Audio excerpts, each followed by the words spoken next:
రేపు చిత్రాడ గ్రామంలో జరగబోయే ఆవిర్భావ దినోత్సవానికి అయితే పూర్తి స్థాయి ఏర్పాటు చేశారు. ప్రస్తుతం జనసేన ఫైర్ బ్రాండ్ రాయపాటి అన్న మనతో ఉన్నారు, మాట్లాడే ప్రయత్నం చేద్దాం. మేడం చెప్పండి, అసలు రేపు ఎలాంటి ఏర్పాట్లు చేశారు, అసలు ఎంతమంది వస్తారండి ఎస్టిమేషన్?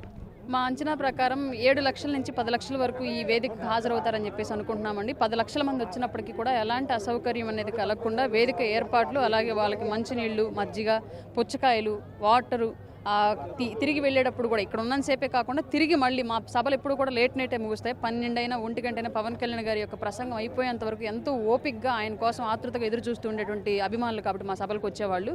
రిటర్న్లో వాళ్ళకి జర్నీలో ఇబ్బంది కూడా లేకుండా 4 దారులు ఎటువైపు నుంచి అయితే వెళతారో ప్రజలు అన్ని దారుల్లో కూడా భోజన సదుపాయాలు కూడా ఏర్పాటు చేయడం జరిగింది.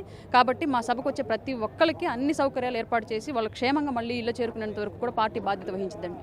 పార్టీ నిర్మాణానికి సంబంధించి రేపొద్దున ఎటువంటి దిశానిశ ఉండబోతుందండి కళ్యాణ్ గారి నుంచి?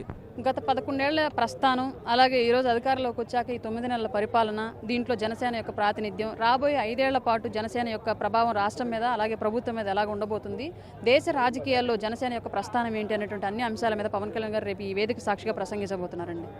మేడం చూసుకున్నట్లయితే సనాతన ధర్మాన్ని కూడా ఇప్పుడు పవన్ కళ్యాణ్ మెయిన్గా ప్రధాన అజెండాగా తీసుకుంటున్నారు. అయితే దానికి సంబంధించి పార్టీ నుంచి కూడా సనాతన ధర్మ బోర్డు కూడా ఉండబోతుందంటూ కూడా చెప్తున్న పరిస్థితి కనిపిస్తుంది. దాని మీద ఏమన్నా రేపు ప్రకటన ఉండే అవకాశం ఉందా మేడం?